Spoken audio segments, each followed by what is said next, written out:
Hello everyone. आज का जो हमारा टॉपिक है वो रक्त परिसंचरण तंत्र में वेरी इंपॉर्टेंट प्रक्रिया है जिसका नाम है मानव में रक्त स्कंदन क्रियाविधि। तो बच्चों, ये क्रियाविधि क्या होती है, आज इसके बारे में हम बिल्कुल डिटेल से पढ़ेंगे। ये बहुत ही जटिल प्रक्रिया है और जब हमारे चोट लग जाती है तो त्वचा ऊतक कट जाते हैं और उनके साथ ही साथ रुधिर वाहिनियाँ भी कट जाती है। तो रुधिर वाहिनियाँ जब कट जाती है तो उन रुधिर वाहिनियों से रक्त बाहर निकलने लग जाता है, ब्लीडिंग होने लग जाती है। तो उसका रुकना बहुत ज़रूरी होता है, क्योंकि अगर मनुष्य में एक्सीडेंट के दौरान लगातार रुधिर बाहर निकले तो ब्लड की कमी से व्यक्ति की मृत्यु हो सकती है। तब आप समझ गए होंगे कि ये ब्लड क्लॉटिंग मैकेनिज़्म हमारे शरीर के अंदर कितना इम्पोर्टेंट रोल प्ले करता है। तो आज हम इसके बारे में बिल्कुल डिटेल से पढ़ेंगे, आप अच्छे से ध्यान दो। तो स्टार्ट करते हैं मानव रक्त स्कंदन क्रियाविधि। सबसे पहले है इसकी परिभाषा कि ब्लड क्लॉटिंग होता क्या है। जैसा कि मैंने आपको बताया कि रक्त वाहिनियों के कटने पर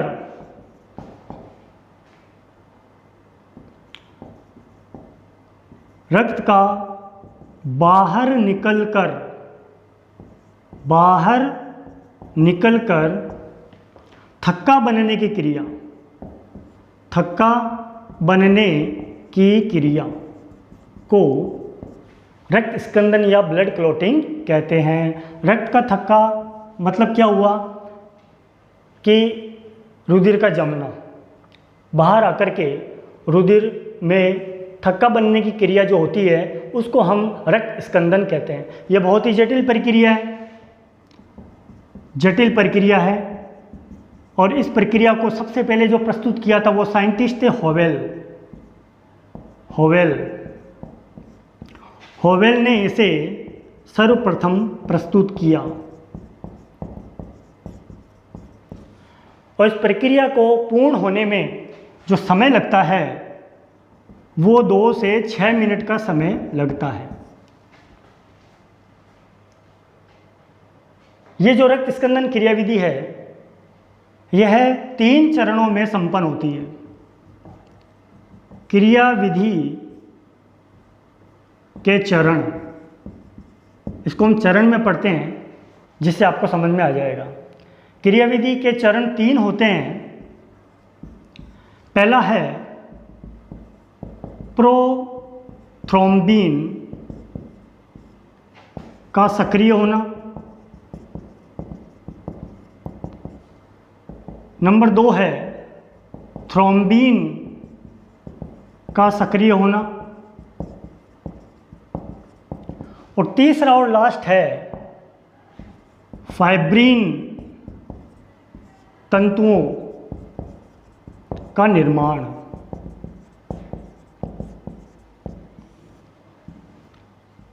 पिछले वीडियो में मैंने आपको रक्त के संगठन के बारे में बताया। तो हमारी जो रुधिर वाहिनियाँ होती हैं उन रुधिर वाहिनियों के अंदर आरबीसी, डब्ल्यूबीसी, बिंबाणु, प्लेटलेट्स होते हैं। प्लेटलेट्स का मैंने आपको कार्य बताया था रक्त का थक्का बनाना। तो जैसे ये आरबीसी है, प्लेज्मा है, डब्ल्यूबीसी है, तो बिंबाणु भी इसके साथ साथ में पाए जाते हैं। चोट लगने के दौरान जब रुधिर वाहिनियाँ कट जाती है तो ब्लडिंग यानी रक्त का स्राव बाहर होने लगता है, जिसकी वजह से ये जो प्लेटलेट्स बिंबाणु हैं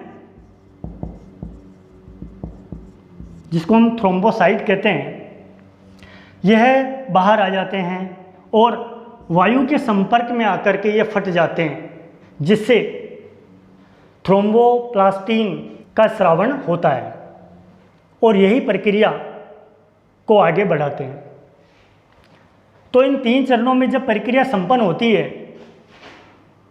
तो रुधिर कणिकाएं भी यहाँ आ जाती है और बाहर की तरफ आ जाती है और फाइब्रिन तंतुओं का जाल बन जाता है, जिसकी वजह से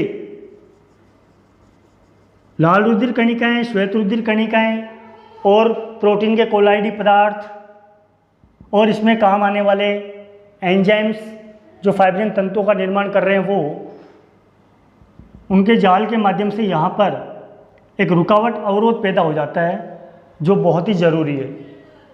ठीक है। और वायु के संपर्क में आने पर यह सूख जाता है, कठोर हो जाता है, जिसे हम कहते हैं घाव बढ़ना, घाव बन जाता है।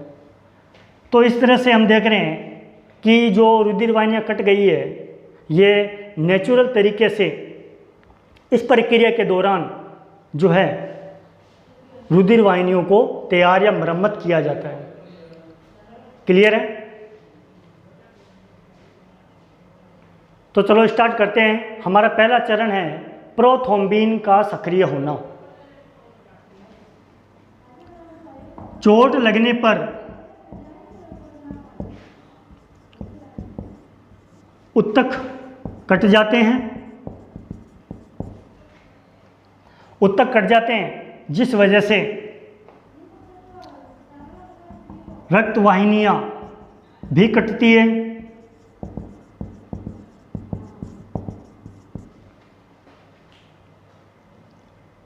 और प्लेटलेट्स जो बिंबाणु हैं, प्लेटलेट्स बाहर आ जाते हैं। ये प्लेटलेट्स वायु के संपर्क में आने पर फट जाते हैं और एक विशेष पदार्थ थ्रोम्बोप्लास्टिन का स्त्रावण करते हैं, थ्रोम्बोप्लास्टिन का स्त्रावण करते हैं। ये थ्रोम्बोप्लास्टिन जो है रक्त में उपस्थित कैल्शियम आयन और दो स्कंदक पदार्थ होते हैं, स्कंदक पदार्थ 7 और 10, ये एंजाइम्स का कार्य करते हैं। ये कैल्शियम आयन की उपस्थिति में थ्रोम्बोप्लास्टिन को प्रोथ्रोम्बिन में बदलते हैं। प्रोथ्रोम्बिन प्रोथ्रोम्बिनेज एंजाइम ही है जिसे हम प्रोथ्रोम्बिनेज कहते हैं।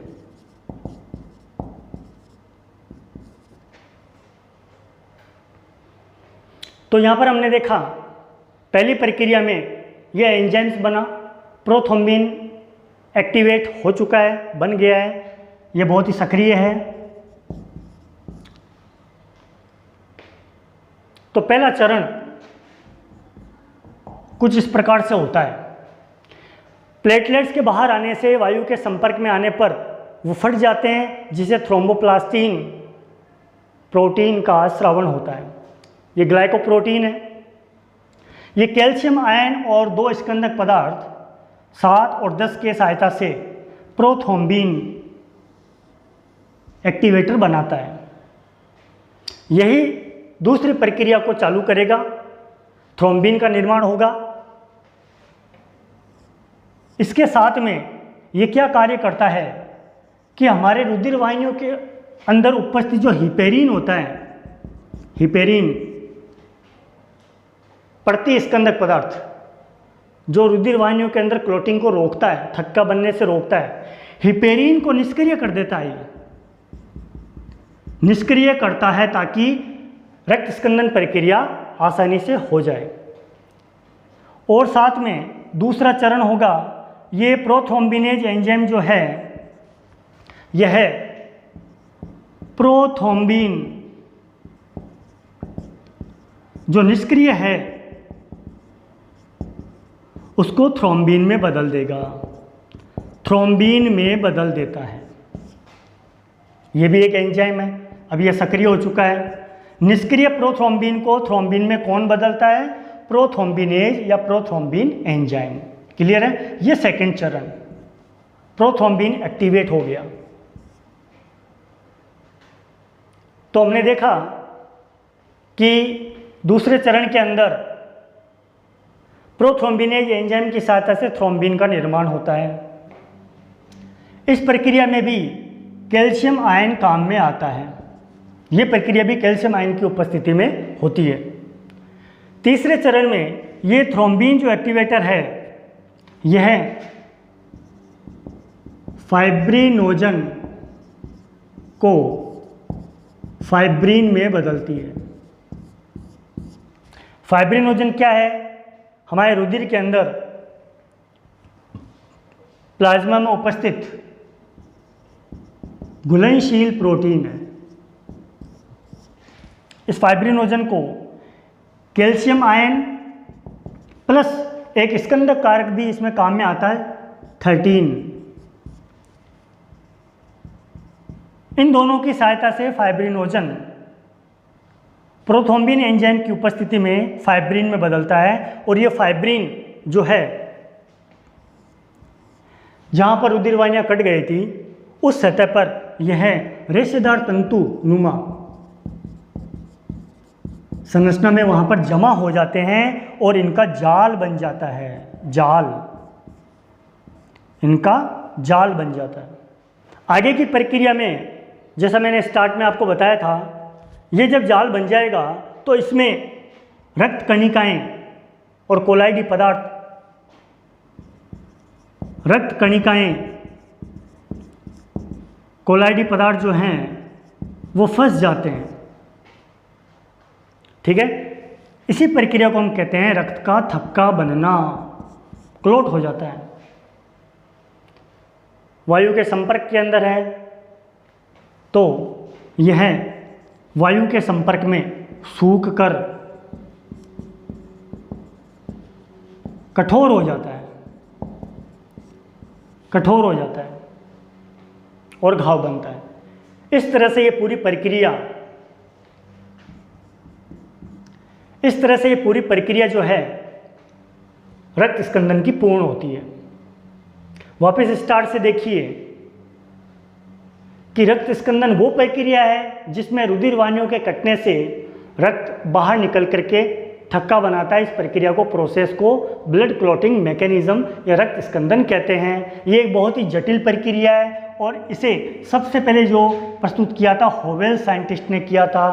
इस क्रियाविधि को पूर्ण होने में 2 से 6 मिनट का समय लगता है और इस क्रिया के 3 चरण हैं। नंबर 1 प्रोथ्रोम्बिन का सक्रिय होना, नंबर 2 थ्रोम्बिन का सक्रिय होना, नंबर 3 फाइब्रिन तंतुओं का निर्माण होना with the help of many enzymes, जिनको हम स्कंदक कारक कहते हैं।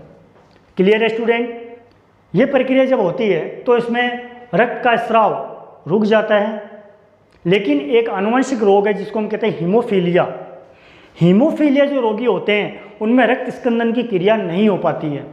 तो आगे जो अपना अगला टॉपिक है वो है हीमोफीलिया रोग क्या है। का अगर ये प्रक्रिया नहीं हो किसी व्यक्ति में, अगर ये क्रियाविधि नहीं हो तो ये एक आनुवंशिक रोग की वजह से होता है जिसको हम कहते हैं हीमोफीलिया रोग, जिसे शाही रोग भी कहते हैं। शाही रोग। इस प्रक्रिया में क्या होता है कि रक्त स्कंदन नहीं होता है। रक्त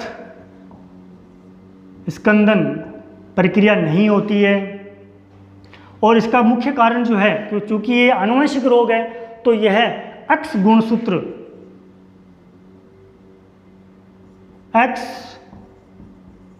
गुणसूत्र पर उपस्थित जीन के कारण होता है। जीन के कारण होता है और यह रोग केवल पुरुष में होता है। पुरुष में यह रोग होता है और स्त्रियों में यह रोग नहीं होता। स्त्रियां वाहक का कार्य करती है। स्त्रियां वाहक का कार्य करती है। सबसे पहले ये रोग जो देखा गया ये इंग्लैंड की महारानी विक्टोरिया में ये देखा गया और उन्हीं की वजह से उनके आगे संतानों में पीढ़ियों दर पीढ़ी ये रोग आगे बढ़ा है। इसीलिए इस रोग को शाही रोग भी कहा जाता है। तो इस प्रक्रिया के अंदर आपको समझ में आ गया होगा, जैसे हमने अभी मैकेनिज़्म लिया था कि ये एंजाइम सक्रिय नहीं हो पाते हैं और ये मैकेनिज़्म नहीं हो पाता है। रोगी में चोट लगने पर रक्त का थक्का नहीं बनता है। इसी रोग को हम हीमोफीलिया रोग या शाही रोग कहते हैं। तो इस तरह से हमारे ये 2 टॉपिक कंप्लीट हुए हैं, रक्त स्कंदन क्रिया विधि और हीमोफीलिया।